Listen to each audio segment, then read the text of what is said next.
로마서 3장 1절에서 20절, 우리나라에 복음이 전파될 때 미국인 선교사님이 땀을 뻘뻘 흘리며 테니스를 하고 있었습니다. 그 모습을 지켜본 한 양반이 안쓰럽다고 하는 표정으로 한마디 했다고 합니다. 그런 힘든 일은 아래 것이나 하라고 시키지 했다고 하죠.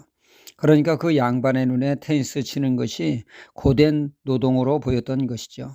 땀을 비오듯이 흘리는 그런 힘든 일은 종이나 할 일이라고 생각한 것입니다. 그 당시 운동이란 개념이 없다 보니 그런 말이 나온 거죠. 오늘날 수명이 확 늘어났습니다. 9988을 운운하며 100세 시대입니다. 별 문제가 없는 한 100세까지는 간다라는 말을 심심치 않게 듣게 됩니다. 기대 수명이 늘어나는 데 있어 일조하는 것은 바로 운동입니다. 운동의 중요성을 알게 된 것이죠. 운동에 많은 관심을 가지고 실천들을 합니다. 제가 사는 개울가 그 둘레길에 걷기 운동을 하는 분들을 손쉽게 날마다 목격하게 됩니다. 건강에 있어 운동이 중요하지만 그보다 더 중요한 것은 무엇을 먹느냐에 있다고 합니다. 음식이 중요하다는 것이죠. 무엇을 먹느냐에 따라 각종 질병에 노출될 수도 있고 장수할 수 있다는 것입니다. 아프리카의 그 원숭이가 자꾸 쓰러지고 의식을 잃어버립니다.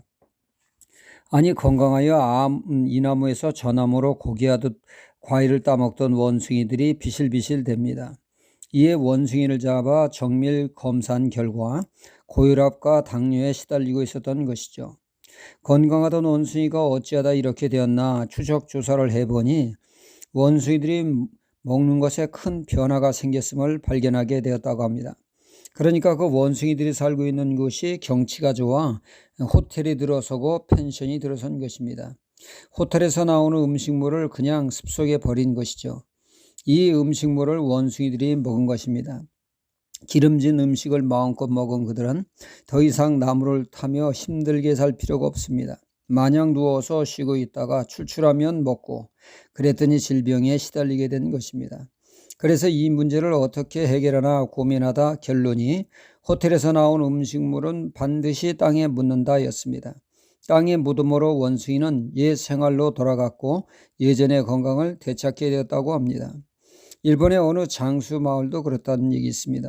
하나같이 장수했던 그 마을이 미군 부대가 들어서면서 패스트푸드를 접하면서 장수 마을의 사람들을 조사해 보니 각종 질병에 시달리는 사람이 되었고 장수촌 마을이란 말은 옛말이 되었다고 합니다. 이렇듯 먹는 것이 음식이 건강에 막대한 영향을 끼칩니다. 영혼 건강도 그렇습니다. 성경은 하나님의 말씀은 영혼의 양식이라고 하고 있습니다. 날마다 하나님의 말씀을 대할 때 영혼은 강건하게 되어집니다. 마태복음 4장 4절에 사람이 떡으로만 살 것이 아니요 하나님의 입으로 나오는 모든 말씀으로 살 것이라 말씀하고 있습니다. 육체적 건강을 위해 날마다 끼니 때마다 음식물을 섭취해야 하며 아울러 영혼 건강을 위해 생명의 양식인 말씀을 섭취하라는 것이죠. 이로 인해 영혼이 소창케 되고 강건하게 됩니다.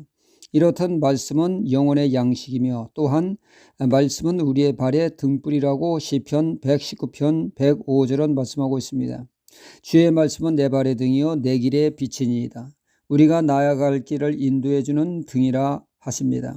앞이 캄캄하고 어두울 때 어찌할 바를 모를 때 말씀은 어둠을 밝히는 헤드라이트와 같이 우리가 나아갈 길을 인도해 주신다는 얘기죠. 마치 불기둥 구름 기둥같이 말입니다. 오늘 말씀은 유대인들에게 주어진 그 유익과 축복은 그들의 그 어떤 민족보다 앞서 하나님의 말씀을 받은 것이 축복이라는 것입니다. 하나님의 말씀을 받음으로 하나님의 뜻을 안 것이 그들에게 복이라는 말씀이죠. 그들에게 주어진, 우리에게 주어진 말씀은 어떤 기능을 감당합니까? 20절 하반절에 율법으로는 죄를 깨달음이라 말씀하고 있습니다. 말씀의 기능 중에 하나가 바로 죄를 깨닫게 한다는 것이죠. 고린도전서 10장 6절의 말씀은 거울이다 말씀하고 있습니다.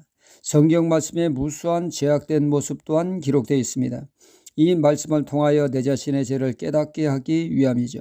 가령 다윗의 범죄, 아브라함의 범죄, 광야 이스라엘 백성들의 범죄 등등 이 모든 것들을 거울 삼아 자신의 죄를 깨닫는 것이 은혜라는 말씀입니다.